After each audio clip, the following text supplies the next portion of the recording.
Here for the adult program, and I'd like to welcome you all to the afternoon session. We're going to try and keep on time. We've got 4 really good topics. I'm going to be giving the second talk, and we'll try and keep on time with half an hour per talk.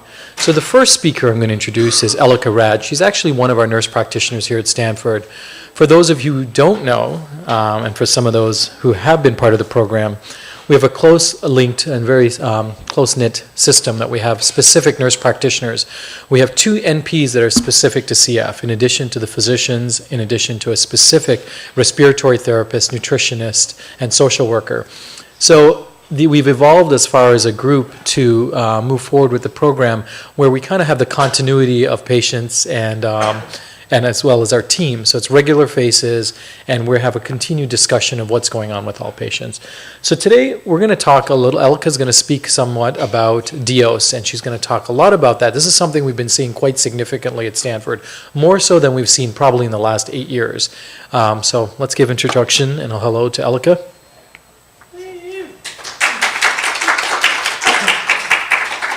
Good afternoon, everyone. Thanks for coming. So today we're going to be talking about, or I'm going to be talking about a very prevalent problem in the adult population. It's called DIOS. You may have heard us loosely throw that term around, and it stands for distal intestinal obstruction syndrome. So let's just get into it. Basically, let's define the term. It's known as, formerly known as meconium ileus equivalent, and they decided to rename that term to the adult population as DIOS. It is unique to patients with cystic fibrosis, and it's a type of obstruction or a type of constipation that's caused by buildup of mucus in the intestinal wall, and we'll differentiate it from constipation in a bit. It can be partial or complete, and I will show you the difference between the two. And basically, where the stool buildup is at the start of the terminal ileum or the small bowel, and the proximal end of the colon, or the start of the large bowel. Constipation it's different in that it starts at the bottom, at basically around the rectum, and moves upward. So, I'll show you a picture so you can better see it. This is DIOS. Is this working? There we go. So this is DIOS, distal intestinal obstructive syndrome. It starts at the end of the small bowel and start of the large bowel, and the large bowel traverses up and down into the rectum. Constipation, on the other hand, starts at the bottom here in the rectum and moves up. Stool buildup moves up. Then we also have normal bowel. There's no stool. So how does this happen? In CF, basically the lining of the intestine shares the same cells as in the lungs. So there's defective CFTR proteins in the gut as well that leads to dehydration of the bowel. And the fecal material that's left in that area in the distal ileum and beginning of the colon tend to be semi-liquid or semi-solid, and it adheres to the intestinal wall. People with patients with pancreatic insufficiency are more prone to this, and there's thought to be interaction between people who have pancreatic insufficiency and DIOS. And other factors are prolonged gut transit, so dysmotility or slowing down of the gut. So what signs do we look for when a patient comes in with this presentation? Patients usually have colicky abdominal pain that comes and goes, usually in the right lower quadrant. And when we say right lower quadrant, we're talking about this area right here. Anorexia, meaning loss of appetite, not the psychiatric disorder. Patients can have nausea or vomiting, and weight loss they can or cannot have weight loss, depending on if they've had anorexia in the preceding days. There's decreased stooling, but sometimes we see that patients are having normal stooling, and they're surprised that we tell them that their bowel's obstructed, because they say, well, I've been going normal once or twice a day as usual. They can have tender, distended abdomen, so a lot of bloating that's visible and uncomfortable. And a lot of times when we do a physical exam, we can find a palpable mass, so we can feel like mass of stool in that right lower quadrant region. The x-ray, as we saw in the previous slide, showed this bubbly granulated material and sometimes air fluid levels, and I'll go back and show you what those were. These are air fluid levels, these lines that you see here, and that shows obstruction. And sometimes, if it's a very severe case, we can see dilated small bowels. So basically, where it's obstructed, before the bowel loops before that start dilating, and that becomes a dangerous situation. So as far as how often we see this, how often this is affected, patients are affected by this. There's not that many studies that have studied this disease process, but there's cases reported from 3.7 to 37%. That's a mixed case report because historically in literature, constipation has been mixed in with the DIOS presentation, and it's been only recently that they're trying to differentiate between the two. There's actually a big working group of gastroenterologists in Europe that have put out a couple of papers differentiating the two processes. So when I looked at the literature, basically the lifetime prevalence of DIOS on its own is 8% in the pediatric population, about 16 to 19% in the adults. That's pretty high, and as you see in adults it's higher, and that's when it's diagnosed most often. If you have DIOS, you have a likelihood of getting recurrent obstruction down the line. And it does increase in frequency after organ transplantation, and that has to do with dehydration during surgery, and we'll talk about that a little bit later. We actually see it in our lung transplant patients with CF. There's been a few studies that have tried to correlate this type of obstruction with the CFTR genotype. So you've heard the delta F508 and the different mutations that we see. And overall, they've associated correlation between DIOS is not absolute, but the most severe CFTR genotype is associated with this type of obstruction. There's no definitive correlation, because if they've studied sibling pairs with CF, for example, two siblings that have delta F508 gene, one of them may be more disposed to DIOS than others, so it's not a very definite correlation. So here are some risk factors. Neonatal meconium ileus. So if you're born with meconium ileus and have had to have bowel repair surgery as a newborn, you can be more prone to this, and that has to do with building of adhesions and scar tissue in the intestine, and that carries through into adulthood.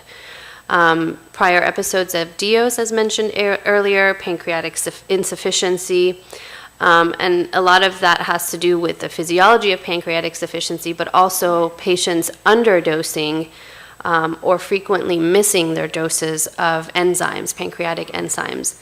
There have been small number of reported cases in patients without pancreatic insufficiency, so those patients whose pancreatic status is still intact, but mostly prevalent in pancreatic insufficient patients.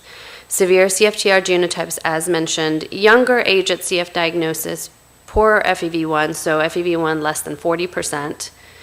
And if you're having a rapid decline FEV1, so if your lung function's dropping, 60, 50, 40, and unfortunately we see that quite often, you're more prone to having obstruction. Dehydration is huge problem, and slow transit in your intestines. So A lot of that has to do with diabetes or just overall slowing down of the gut as people age and with cystic fibrosis. Going back to dehydration, not only is it poor oral hydration, but when you get infected, you have fevers, you have diarrhea associated with antibiotics that you're receiving. Poorly controlled diabetes can also make you dehydrated, surgery, and some medications. So things like Benadryl that some patients take over the counter thinking it's harmless can actually be very harmful to the bowels. And then lastly, narcotic use. That's a huge problem sometimes. So diagnosis is important because it can be misdiagnosed by a lot of people who are not familiar with this condition. Some of the things that it's mistaken for is just regular constipation. Appendicitis is one of the biggest ones. Not to say that it can't happen. Appendicitis can happen in the CF population, but a lot of times it's mistaken for that, and people are whisked away unnecessary to surgery. And there are several other things that can be associated with. We won't go into details of them. So how do we differentiate between DIOS and constipation? So as we talked before, there's incomplete and complete DIOS, and then constipation. So the things that both have in common are this fecal mass or mass of stool in that right lower quadrant that we can sometimes feel. There's pain and distension for both of them. What differentiates the two is with complete DIOS or complete obstruction, you can have vomiting, really bad progressive and colicky pain, and we can see this bowel dilation on x-ray and air fluid levels, as I showed you before. With incomplete DIOS, we usually don't have nausea. You can have nausea, but we usually don't have vomiting, and we don't have those signs of small bowel obstruction. Constipation, you can have abdominal pain, usually reduced frequency of bowel movements for weeks to months, and there's moderate or large amounts of stool throughout the colon, as we saw in that picture earlier. Increased consistency of stools, so one day it's normal, the next day it's not, and most often constipation is relieved by use of laxatives at home very easily. So if we don't treat DIOS, what happens? What's the big deal? It can lead to, as we talked about, if it's complete obstruction, it can lead to bowel perforation or tearing, which can cause a really severe infection. That can lead to surgery, which will down the line lead to more adhesions and scar tissue, which will make you more prone to DIOS in the long run. Also, the big, huge, important thing that we pay attention to is that patients with poor lung function are really should not be having surgery because they have to go under anesthesia, and that depresses their lung function, and it's really hard for them to recover from that. So with early aggressive management by people who are familiar with CF and DIOS, surgery can be avoided, and that's our goal here at Stanford. So treatment of DIOS, largely empirical in that there are no good studies out there to say this works, this works, this works. We've just done it anecdotally over the many years, and there are a combination of therapies, usually in a very methodical manner, even though some of you, if you've experienced this, looks like we are kind of just throwing things at you, but there is a methodological manner to this, and I'll go over it in a second. If you have a mild case of it, we can usually treat it at home, and moderate to severe cases requires hospitalization. And currently we're working on a developing of a protocol at Stanford, and we're at the tail end of it. We are working with our colleagues in general surgery, radiology, and the ER physicians, so that everyone's on the same page, so that we can deliver the best care possible to our patients. So treatment, the first line is hydration. It's very key because the bowel is pretty much devoid of water and fluid that needs to clear out the stool. For complete DOS, where nausea, vomiting is involved, we usually make the patient NPO, which means nothing by mouth, and we recommend an NG tube to be placed because of that abdominal distension. The NG tube helps decompress the bowel. IV hydration is key in both complete and incomplete DOS, and then with complete DOS, we likely will resort to using enemas and most likely in radiology, as some of you may have experienced that. With incomplete DOS, you can use oral medications as well as enemas. And then obstipation or constipation usually goes away with oral agents.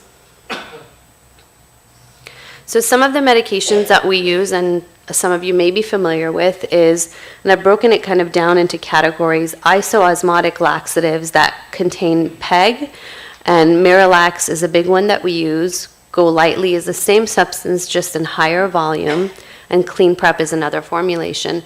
The key with isoosmotic laxatives is that it's safe to use at home. It doesn't cause huge fluid shifts, and fluid shifts are dangerous in that you can disturb your electrolytes, your magnesium and potassium. So these agents do not disturb the electrolytes as much. Mucolytic agents like acetylcysteine or Mucomyst, and this one in the form of the liquid form. We don't have the NAC fizzy tabs here at the hospital, but the Mucomyst is usually this foul tasting, smells like rotten eggs, but it works generally well as a mucolytic, and we use it as oral or enema. There's unfortunately a shortage lately, so it's been hard to get this stuff. Osmotic laxatives, so those can cause fluid shifts, such as lactulose. It's basically a non-digestible sugar that pulls water into the gut and helps alleviate the stool, but it does create a lot of gas and bloating, so we generally don't like to use these agents. And some of you may have heard of the CF enema, and that combines lactulose, Mucomyst, and mineral oil, again, to kind of help dissolve the stool. Other medications that you may have heard of is magnesium citrate or milk of magnesia. Those are also other osmotic laxatives used over the counter. With magnesium citrate, you should be careful about not taking too much because it can increase magnesium levels, and magnesium overdose can be very dangerous. Stimulant laxatives like Dulcolax can enhance peristalsis, which means the movement of the bowel. This is not usually recommended as first line at home because if you have a complete bowel obstruction, this peristalsis can actually cause perforation in the bowel. So it's highly encouraged that you talk to your provider before you go ahead and move forward with any of these at home. Emollient laxatives, usually colace and mineral oil, those are somewhat helpful, but again, not the first line choice. They help to reduce the surface tension in the bowel, draw water in. But again, things like colace are ineffective in chronic constipation. It doesn't do much. And mineral oil actually can deplete fat-soluble levels, ADEK, which are really important in patients with malnutrition and malabsorption. So we don't use that all the time. Therapeutic gastrographin or a gastrographin enema is something that we use quite often for difficult cases of DOS. It's done in radiology under the care of a radiologist. They basically put you under X-ray, instill the enema, and that's the advantage of it is that it's radio opaque and they can see where it's going and if it's getting to the level of obstruction and if they can actually move it along. The disadvantage is it can cause a lot of fluid shift, so we usually bolus or aggressively hydrate the patient via IV before and after. It can sometimes cause shock and bowel perforation, but these are very rare, and we don't see this often. So, and then when do we stop therapy? Patients sometimes say, well, I've had, I don't have any more stool. I'm just, it's just clear and we're done. Can we stop? Can I start eating? But passage of clear stool fluid is not the end point. We actually look for not just passing of stool, but a disappearance of abdominal bloating. And that's something that we see. You're passing stool, but your belly's still very swollen. So we need to keep the NG tube in for a little bit longer, etc. When the appetite returns and when that palpable right mass is gone, and or if we see the disappearance of this stool burden on x-ray.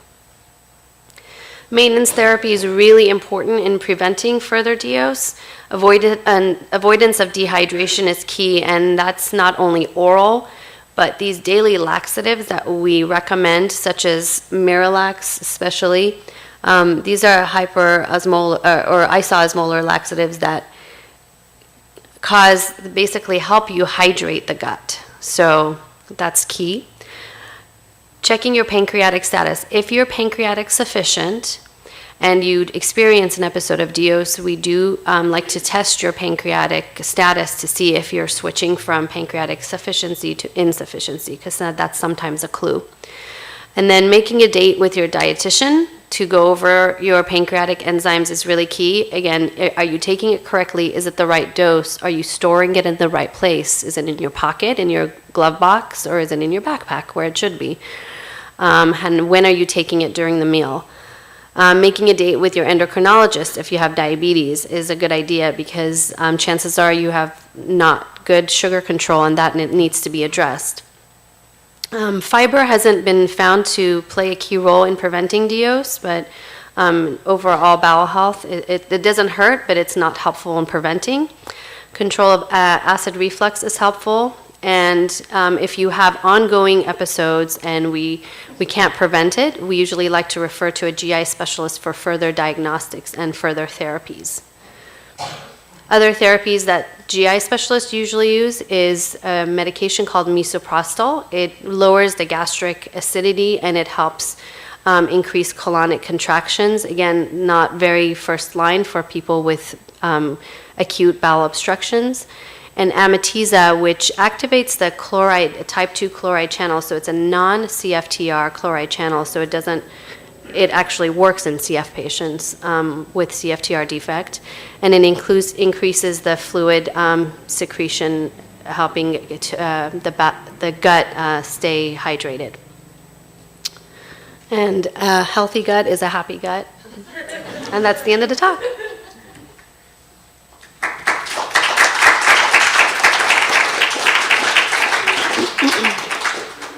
Any questions?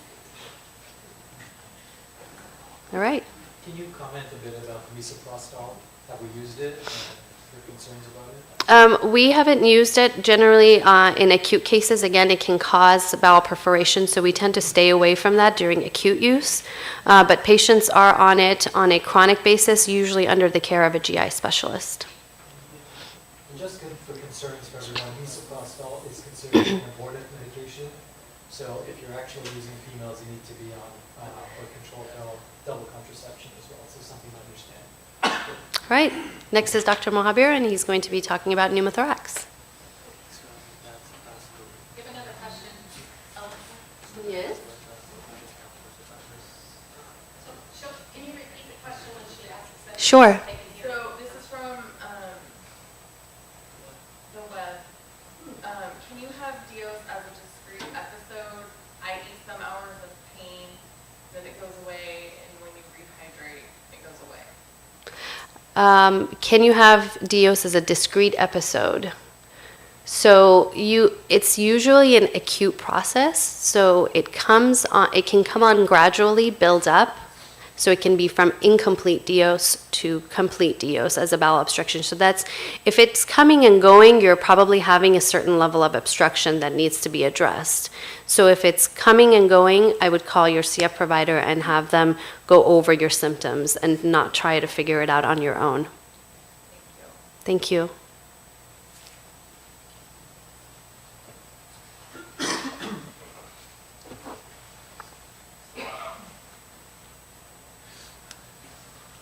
Okay, guys, we're going to start talking today about pneumothorax. Now, I chose this topic because we tend to, one of my specialties is not only cystic fibrosis, but I spend a lot of time in the trauma intensive care. I spend a lot of time in the intensive care in general. So for patients who are gravely ill with cystic fibrosis. For some of the few complications, I'm the man that you're going to see, and I try to manage both CF as well as the intensive care.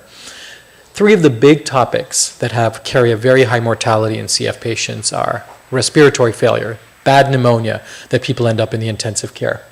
The other one we've heard of is massive hemoptysis, the coughing up of significant amount of blood that is uncontrollable, and my job is to try and stop that. But the other thing that I see quite often in the intensive care that has a lot of bad side effects is a pneumothorax.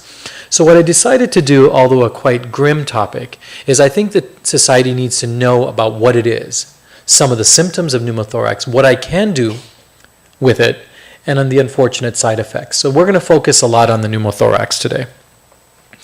So I'm going to talk a little bit about the epidemiology here for CF. We know this. You've heard it a couple times today. It is an autosomal recessive disorder. It is genetically transmitted, and it affects approximately 30,000 individuals in the US and approximately 60,000 individuals worldwide. I think what's important to know is that 60,000, I think, is a highly underestimated value. There are many places across the world that don't have the technology, the means of actually diagnosing, or even the potential to do a sweat chloride test. So it's more of a clinical basis, and of course it's not necessarily reported. And as you can see, the US incidence is quite high. To have CF in itself, 1 per 1,900 to 3,700 Caucasians will be affected with this disorder, hence making it the most common genetically disorder that we have at this point. So here's some old data that's going to come to more recent stuff. In the 1990s, it was projected at that point that 30% of patients in the United States Cystic Fibrosis Foundation registry were older than the age of 18. When you jump ahead a little bit in the year 2005, you can see that 43% in the registry were above the age of 18. What's that telling us? It is telling us that CF is now becoming more so of an adult disease. So the pediatric team has done a fantastic job of keeping people alive, keeping them healthy, keeping their lungs rejuvenated, and now giving the adult doctors a chance to take care of the patients, hopefully for a very long time. Point number 3 here is some UK data that came out, that they recently reported an expected survival for the median age of approximately 40 years if someone was born in the year between 2000 and 2003. Now, this was based on the current standards of CF therapy. I just want to define what median means. So when we say mean, it means the average of all values. When I say median, it means 50% of the patients are below that number, 50% are above. So this is important because this word median is going to come up a lot through this talk here.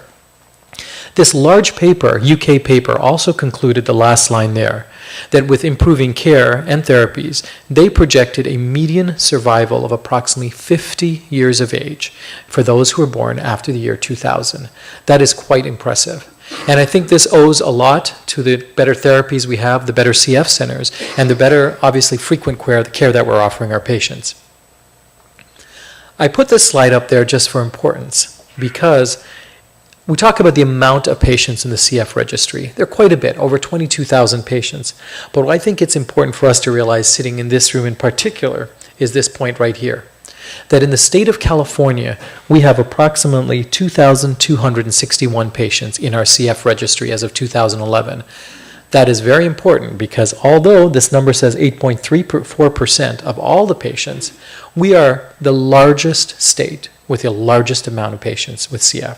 So we are seeing a lot of this, and we have probably some of the best experience with all of these tragedies as well as the great outcomes.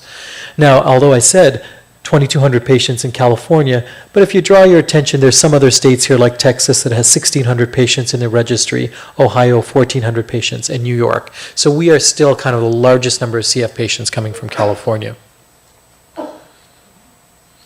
So what I'm going to do here is just show you some data as far as our survival in CF.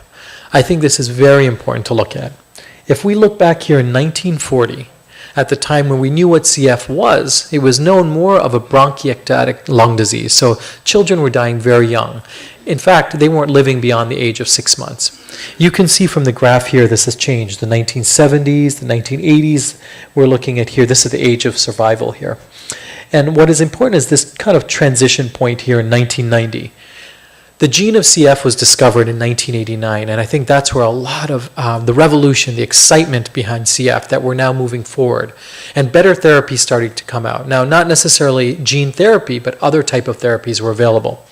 If you come all the way to 2011 here, our median, and again, median survival was 36.8 years. So again, 50% of patients were not surviving up to that point, and 50% were living beyond that. I'm going to show you this slide in particular here that comes directly from the 2012 CF Foundation annual report. They actually clumped the survival in these patients by years. So as you can see, between 1987 and 1991, the median survival over this 5-year period was approximately 27 years of age. Follow that all the way across to 2007 to 2011 data, our median survival is 36.8 years. To me, that's quite impressive. From 1940 to have a survival of less than 6 months to now our median 36.8. In fact, we actually have the oldest CF patient in the world at 81 years of age. So it tells you the huge range that we have and that we're seeing now. Now, CF not only has the treatments that we offer, but there is also the other treatment, which is transplantation. And as you can see here in 2000 and 1990, this is in the US, at least just US data, the amount of patients that were actually transplanted. And we can actually appreciate here that in 1990 there were not that many. In fact, the amount was probably less than 20 patients. Follow it again to the 2000, right here, data, 2011 data, approximately 220-ish patients were transplanted in the United States in that year of 2011. So we know a lot about CF, and we talk about the pancreatic insufficiency, we talk about the exacerbations that patients come in. We try and get a really good balance between all of these. But these are the things that the CF foundations are also looking at, things that are actually as important. We have found here that at the age of 10, there's a steep rise in other diseases that we should be talking about. Diabetes, bone disease, depression, arthritis. This top line here represents diabetes, and at the age of 40, greater than 40% of the patients will have a diagnosis of diabetes. So we are not just managing lung disease now, we are managing a lot of other diseases, and now the world is coming in tune with how do we manage these patients, recognizing them and understanding they potentially can have some impact on the survival of CF patients. So why I throw this slide up there is important because the CF Foundation does not talk about some really important things. They do not comment about the respiratory failure, the things that really make a difference in surviving. They do not reflect on patients who have hemoptysis. And lastly, they rarely talk about pneumothorax. So for that purpose, we're going to move forward and talk about pneumothorax. So what is it? Well, it has been described prior to AD, early AD. But in the true medical textbooks, the first description was in 1803, and it was written as a description of a patient who had air in the outside of their lungs. And this was actually described in a patient with pulmonary tuberculosis. What we know is a simple definition. It is an accumulation of air in the pleural space. And what is the pleural space? The pleural space is that space that exists between the actual chest wall and the lung. I will show you an illustration in just a moment. The next thing we need to figure out is this a primary pneumothorax or a secondary pneumothorax? Now what's important is someone who has a primary pneumothorax, which it just means you have a sudden pneumothorax, so spontaneous. And it's usually in someone, or it is in someone that has no existing lung disease. This primary pneumothorax is common, particularly described in very young, lanky, tall Caucasian males. We don't know why they get it. We think they have certain cysts in their lungs and they just pop. So that's a population we tend to see the primary pneumothorax. But for our purpose of this talk is we're going to talk about secondary pneumothorax. So this here is a spontaneous situation where the patient has a pneumothorax who has an existing lung disease. So for example, cystic fibrosis, emphysema patients, asthma patients, malignancy patients. So if you have something wrong with your lung that might make you prone to developing a pneumothorax, that's a secondary pneumothorax. And that's what we actually focused on. Some of the signs. Now, I'd like to start off, they are highly variable.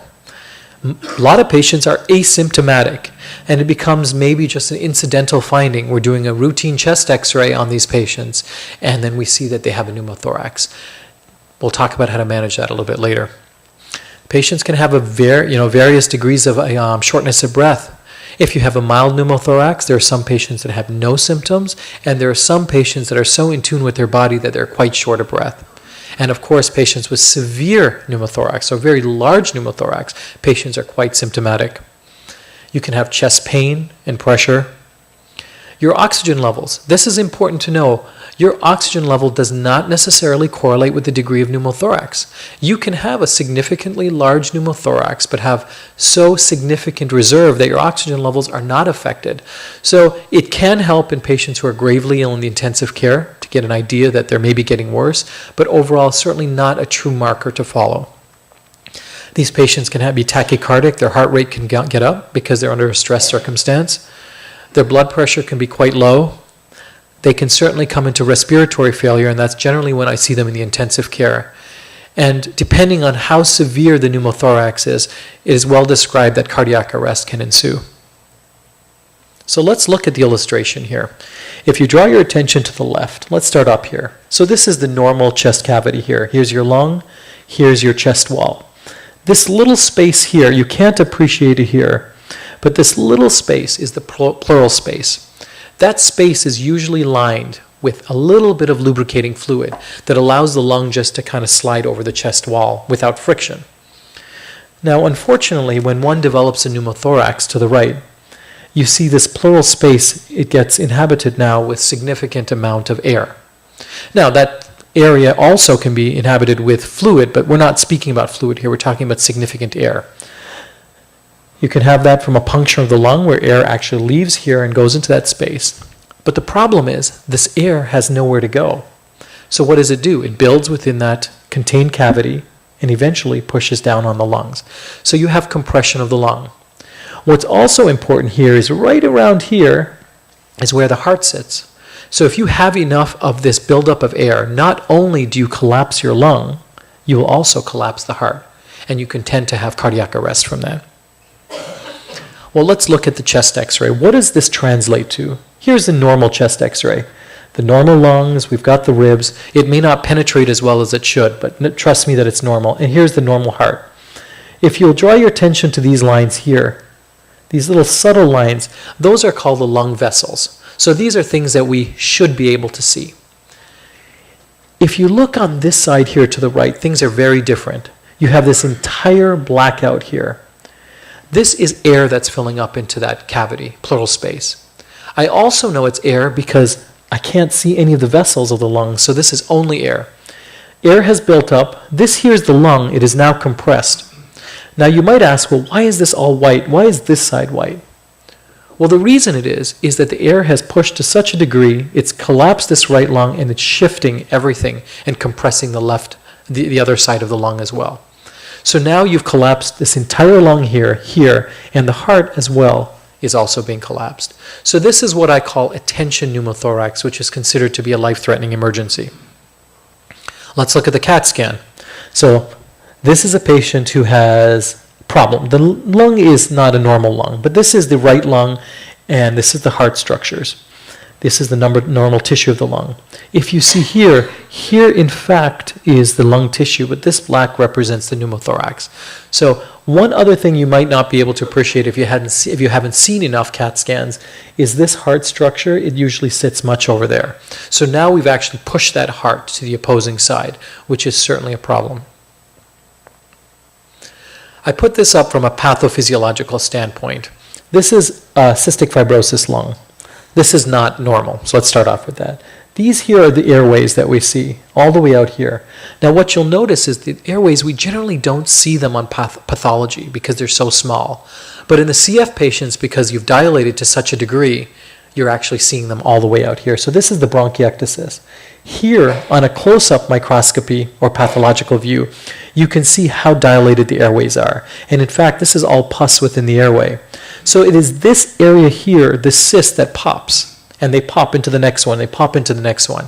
And they allow air to leave the lung into that pleural space, and hence the pneumothorax. So it's a big deal.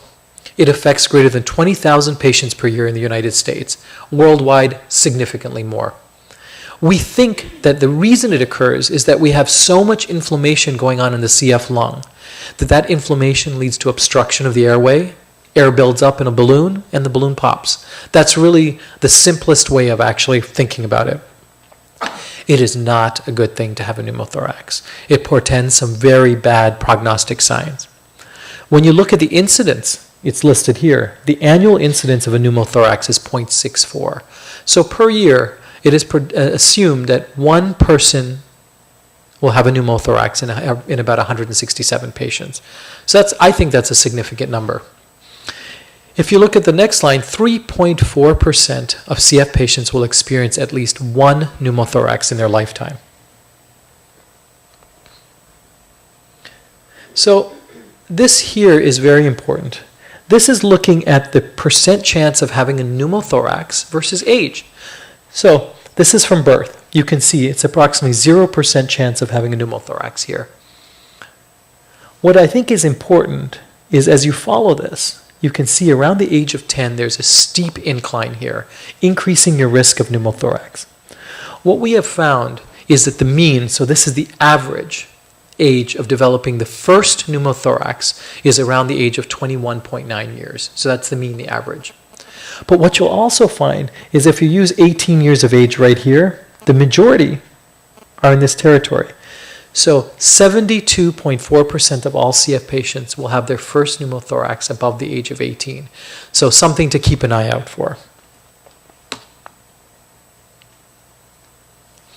So here's another analysis from an article. Well, does it change over the years? So what this study did is they looked at every year, 89, 90, 91, and they looked, this is the line that the mean we're looking at. So they found the mean of risk of developing the first pneumothorax was about 24 years of age, so not far from that previous study.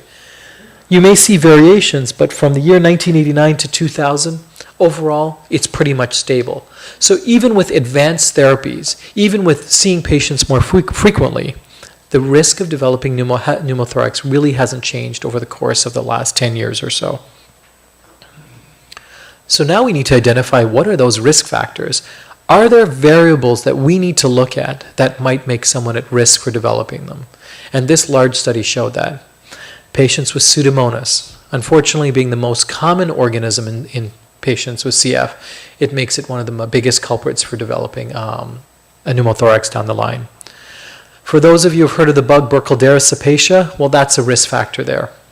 Patients who've had Aspergillus, patients who've had very severe disease. We're going to branch on this a little bit later, but with an FEV1, a forced expiratory volume of 1 second, who's less than 30% of predicted, these patients are very high risk of developing a pneumothorax. Interestingly, from this study, which I thought was interesting, if you were on tube feeds, you were at highest risk. And that makes sense to me. Patients who are on tube feeds, generally their weight is quite low. A low weight correlates with a low FEV1. So that's probably why these patients were at highest risk for developing pneumothorax. Interestingly, patients who are on Medicaid tend to have the highest risk as well. Probably thought to be because of lack of medical care and facilities and being able to get to proper medical attention. Pancreatic insufficiency, history of ABPA. Diabetes was not a risk factor, interestingly, in these patients here. And this was, I thought, just very interesting information. Patients who are on alpha-dornase or pulmozyme were at increased risk. Well, I think that's intuitive. Most of our patients are already on pulmozyme here, but that's what they found in the study. Here is more of an organized way of looking at some of the risk factors from top to bottom. So again, we've talked about it, Pseudomonas, Burkholderia cepacia, ABPA, a low FEV1, pancreatic insufficiency, tube feeds, and Medicaid. So if you have a pneumothorax, the first pneumothorax, what does that mean? Well, this one large study here looked at a particular cohort of studies, and they looked at and collected all the data with pneumothoraces. So they, in this study, looked at 965 patients who had reported a pneumothorax. What they found of that, so 788, so approximately 82% in this whole study had one pneumothorax. That to me is not important. I think what's important is everyone else. So if you added all these guys up here, 177 patients. So when they looked at this cohort, 18% of patients, which is quite significant to me, 1/5 of these patients with CF had a risk of developing multiple pneumothoraces in their lifetime, or in the lifetime of the study, which was a 10-year review. And in this particular study, one patient had 5 pneumothoraces. So having one pneumothorax automatically tells you it's not such a good thing. But people out there are having multiple pneumothoraces. So what about FEV1? I told you that the sicker you are, perhaps there's an increased risk of developing a pneumothorax. This particular paper demonstrated this really well. So this is patients with an FEV1, normal, 100% here. And this looked at the percent of patients with pneumothorax. So as you see, 100%, 90, 80%, if your FEV1 was pretty good, your risk of developing the first pneumothorax was pretty much close to 0. But what you'll find is around this point where FEV1 is 50%, there's a steep incline, and then exponentially rises. So that's a problem. So we know right here from this data that an FEV1 of 50% or lower, we need to start thinking about pneumothorax as a risk factor in the patients, puts them at risk. The data also supported, if you look at this 40% mark here, the majority of patients who had their pneumothorax, first pneumothorax, had an FEV1 less than, pretty significantly less than 40%. So 72% of patients had their pneumothorax when it was less than 40%. So that's a high risk group there. Well, what is the prognosis? So we've talked about this. We've talked about identifying risk factors. We've looked at these patients. We know what it is. We know that low FEV1 is a problem. But what does it mean? It does carry a mortality. It tells us that these patients are at risk for developing multiple problems after that. One particular paper looked at the actual mortality. So at the 2-year mark, the description was they had a mortality of approximately 48%. But at the 8-year mark, the mortality was 75%. So that data is important for us to understand, because what does that really mean? Well, 8 years later, this is old data we're looking at. The therapies weren't as good. We weren't really sure what we were doing at that point. So we at least project that we should be doing a lot better as far as survival in patients, because we're able to identify this much better. But as I previously described, the lower the FEV1, the higher the mortality. And there should be some consideration of pneumothoraces and the referral for lung transplantation. What about this data here? What is the survival following pneumothorax? So as you can see, we've kind of talked about this briefly. Here's your first pneumothorax, and as the years go on, you can see that the mortality tends to change. But as I mentioned, this is older data. So I believe that we actually probably have a better survival than this old data that's presented there. Now, this data is important to look at. They looked at with patients with low FEV1. Well, what can you predict? Because everyone will ask, well, what does that mean? What is my survival? And it doesn't necessarily mean patients are going to pass away. What it does mean is there's a higher risk, so therefore perhaps getting them tucked into transplant earlier. This is what this is telling us. So when you looked at patients with an FEV1 of greater than 50%, their 2-year mortality was pretty low. It's like 12% compared to those who had no pneumothorax. So that's pretty consistent data that we've had for years. But when you looked at the data here, when your FEV1 was less than 30%, you had a mortality in 2 years approaching 50%. Now, it's not to go out there thinking, oh, I've had a pneumothorax in 2 years, I'm in trouble. Because what's important about this data, to analyze it, this group here, they never had a pneumothorax. So you can see clearly here that they had a high risk already. So what is the difference between the two? We don't know. It's older data. We still think we have better treatment modalities to this point, but certainly something to consider that in 2 years, there is a risk factor of mortality, but we really don't know what that is, and maybe not as high as we think. So we've identified the problem. We know what the risk factors are, but there is a treatment, and that's where I come into play. I need to figure out what degree of pneumothorax they have and how to treat it. Well, the American Thoracic Society and the British Thoracic Society have come together with some very simple guidelines. How do you treat a pneumothorax? And again, we got to pick up on it first. Well, simple. I showed you a chest x-ray earlier. And this is a reflection of the lung here without the chest x-ray. And if we can measure the distance from the apex to where the pneumothorax and the lung, so this is the pneumothorax area. And the cutoff is essentially 2 centimeters. And we'll talk about what that means. So if a patient comes in, and there are national guidelines, which I was part of writing in 2010, published in the American Journal of Respiratory and Critical Care Medicine, as far as what do you do when someone comes in with a pneumothorax. Here are our recommendations.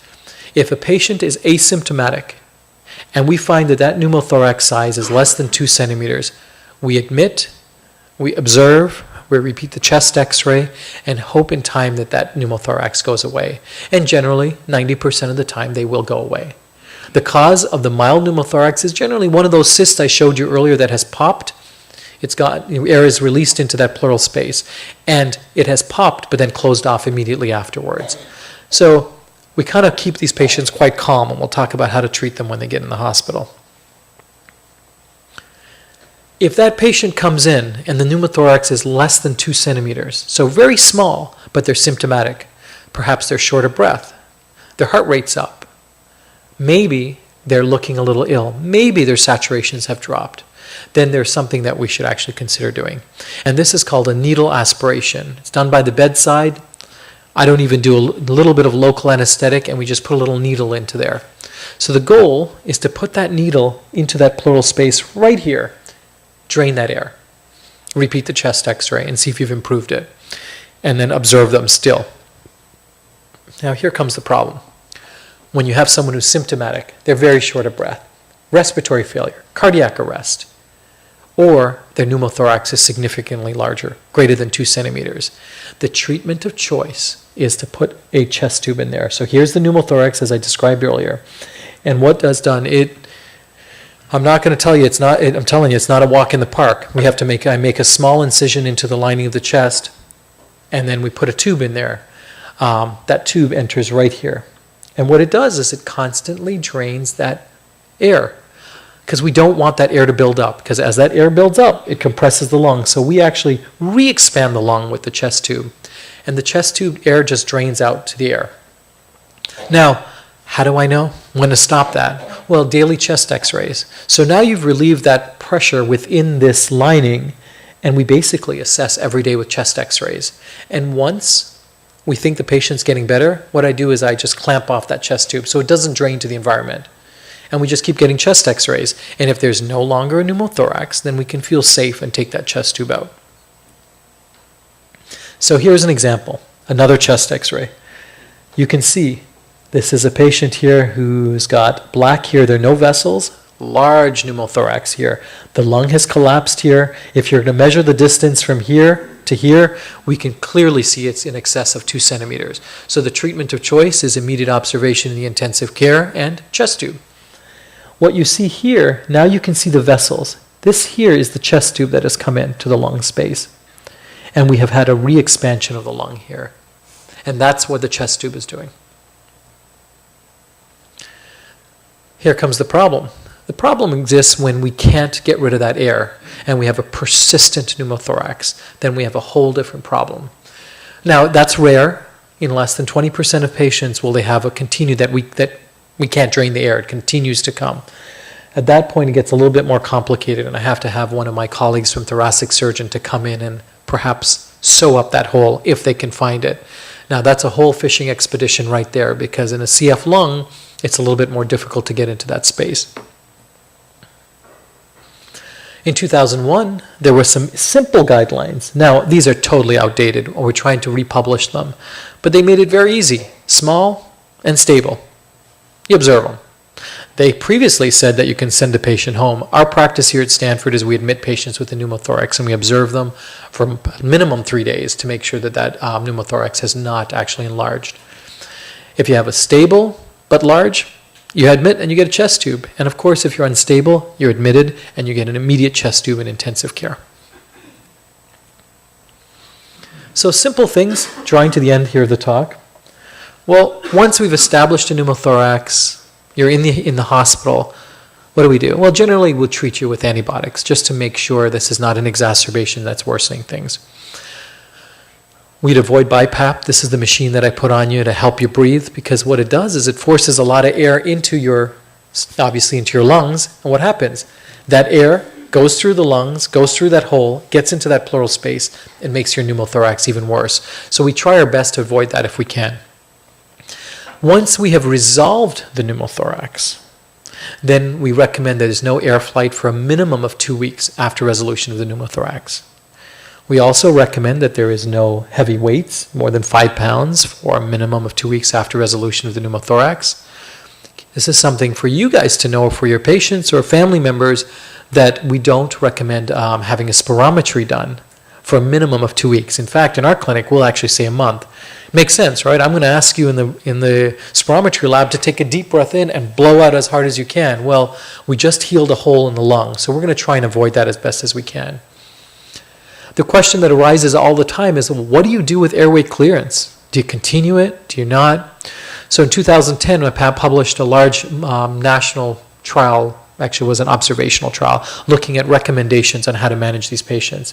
And what we recommended is, if it was a small pneumothorax, we said that we should perhaps consider avoiding all types of airway clearance just for a short time until we had complete resolution. And obviously, if we've had a large pneumothorax, no airway clearance at all. Anything that would disrupt that healing or that hole in the lung. So we pretty much let patients settle there. And the last thing of utmost importance is that we should consider early referral to lung transplantation, particularly if someone has had a pneumothorax, and as I mentioned, their FEV1 is less than 50%, or they've had recurrent pneumothoraces, irrespective of their FEV1. So it is offering another modality of the problems down the line, but how do we actually circumvent that and get you tucked into the right people earlier? And that concludes the talk. Any questions?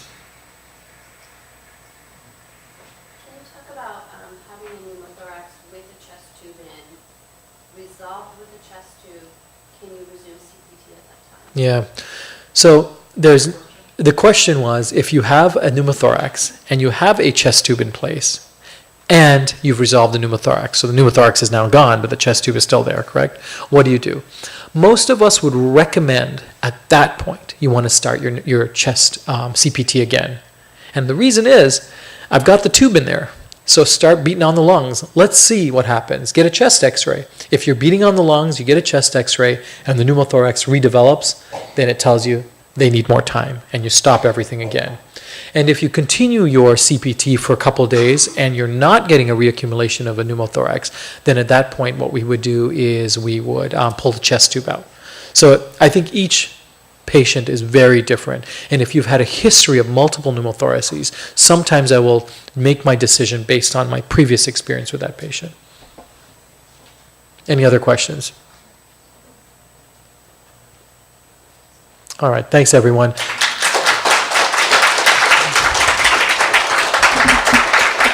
So we're going to have a short break for 15 minutes. We're going to start promptly at 2 o'clock, and we've got 2 great talks coming up after that. Thanks everyone.